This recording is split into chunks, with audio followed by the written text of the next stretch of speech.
Bienvenue à la Linac Actuator Academy pour les actionneurs industriels. Je suis Hunter. Aujourd'hui, parlons des moteurs à courant continu, leurs fonctions et comment obtenir un rendement moteur optimal des vérins. Un vérin linéaire électrique se compose de 3 éléments: engrenage, vis sans fin et moteur. Ils sont connectés comme ceci.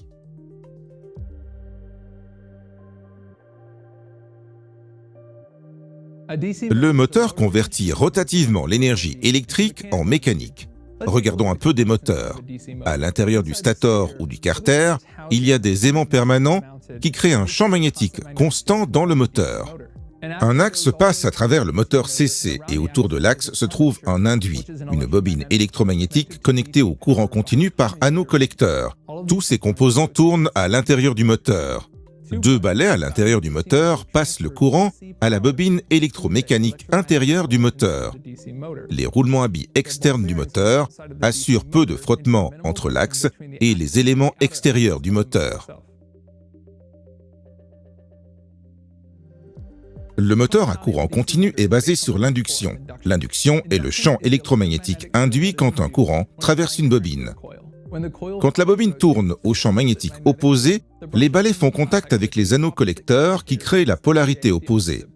Ainsi, le pôle électromagnétique change de direction et la bobine continue à tourner dans le même sens. Le rendement d'un moteur est la relation entre les puissances d'entrée et de sortie mesurées en watts. Plus la charge est élevée, plus la consommation du vérin est élevée. Exemple de perte de rendement à l'intérieur du moteur. Perte mécanique, frottement des roulements et du collecteur. Perte due au design de bobine. Perte magnétique, design de l'aimant. Perte de cuivre due au facteur de bobinage, facteur de remplissage. Perte due à la résistance du cuivre. Perte variable, perte de flux magnétique. Toutes ces inefficacités entraînent la production de chaleur et de bruit, qui ne peut jamais être évitée. Le facteur de service y est lié car l'accumulation de chaleur dans la cartérisation détermine ce facteur de service. Parlons des conditions préalables au rendement élevé de l'actionneur, qui est étroitement lié à l'efficacité du moteur.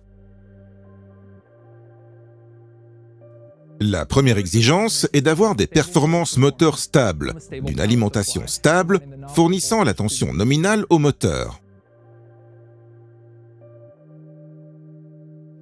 Les conditions externes de câblage impactent l'efficacité du moteur.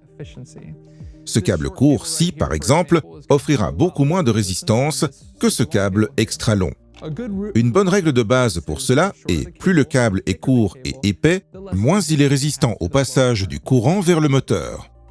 Cette résistance génère de la chaleur, preuve de perte énergétique.